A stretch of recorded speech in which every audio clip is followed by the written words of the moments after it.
மரபு கவிதை கவிஞர்கள் கவிஞர் முடியரசன். இந்த வீடியோ 2 பார்ட்டாக இருக்குது. 2 பார்ட்டையுமே பாருங்கள். தேங்க்யூ. இயற்பெயர் முடியரசன், துரைராசு, தந்தையார் சுப்பராயலு, தாயார் சீதாலட்சுமி. பிறந்த இடம் பெரியகுளம், தேனி மாவட்டம். பெரியகுளம் தெற்கு அக்ரஹாரத்தில் திண்ணை பள்ளிக்கூடத்திலும் பின்னர் வாகம்புலி என்னும் ஊரில் இருந்த திண்ணைப்பள்ளியில் பயின்றார்.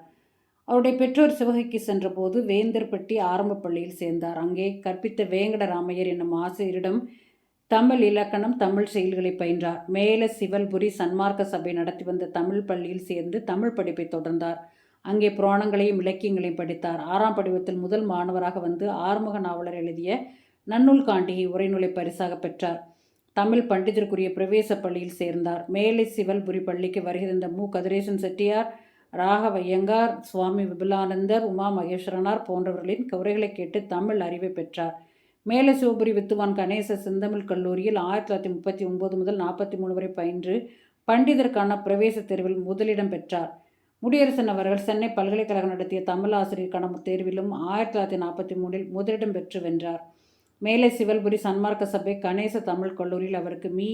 முத்துசாமி புலவர், மா. லிங்கசாமி, வை. சுப்பிரமணிய ஐயர், வீர செல்லப்பனார், பூரா மீனாட்சி சுந்தரனார் ஆகியோர் தமிழ் கற்பித்தனர். முடியரசன் அவர்கள் சிறிது காலம் குளிப்பிறை என்னும் ஆரம்ப பள்ளியில் ஆசிரியராக பணியாற்றினார். 1946 வித்வான் பட்டம் கிடைத்தது. 1947 சென்னை முத்தியாலுப்பட்டை அரசு பள்ளியில் தமிழ் ஆசிரியராக பணியில் சேர்ந்தார். 1949 வரை தமிழ் ஆசிரியராக அங்கு பணியாற்றினார். காரைக்குடி மீனாட்சி சுந்தரனார் உயர்நிலைப் பள்ளியில் தமிழ் ஆசிரியராக பணியாற்றி 1978 ஓய்வு பெற்றார். மதுரை காமராஜர் பல்கலைக்கழகத்தில் 1985 முதல் 86 வரை சிறப்பு பேராசிரியராக பணியாற்றினார். அங்கே நாடக காப்பிய பணியில் ஈடுபட்டார். முடியரசன் இலக்கிய வாழ்க்கை. முடியரசன் கல்லூரியில் படிக்கும் போதே சி.என். அண்ணாதுரை, பாரதிதாசன் இருவராலும் கவரப்பட்டிருந்தார்.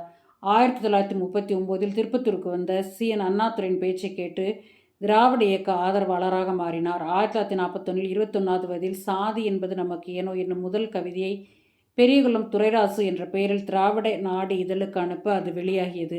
பின் தன் பெயரை முடியரசன் என்று மாற்றிக்கொண்டார். சென்னையில் ஆசிரியராக பணியாற்றும் போது போர்வாள், அழகு, முருகு போன்ற இதழோடு தொடர்பு கொண்டு அவற்றின் கவிதைகளை எழுதினார். பொன்னி இதழில் பாரதிதாசன் பரம்பரை என்ற கவிஞர் பட்டியலில் அவர் பெயர் வந்தவுடன் பாரதிதாசன் பாராட்டு குறிப்புடன் வந்தவுடன் புகழ் பெற்றவரானார்.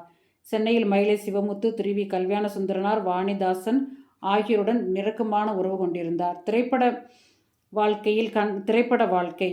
கண்ணாடி மாளிகை என்னும் படத்தில் பாடல்கள் எழுதினார். ஆனால் திரைப்படத்துறையிலிருந்து விலகிவிட்டார். 2ஆம் பாகத்தை அடுத்து பார்க்கவும்.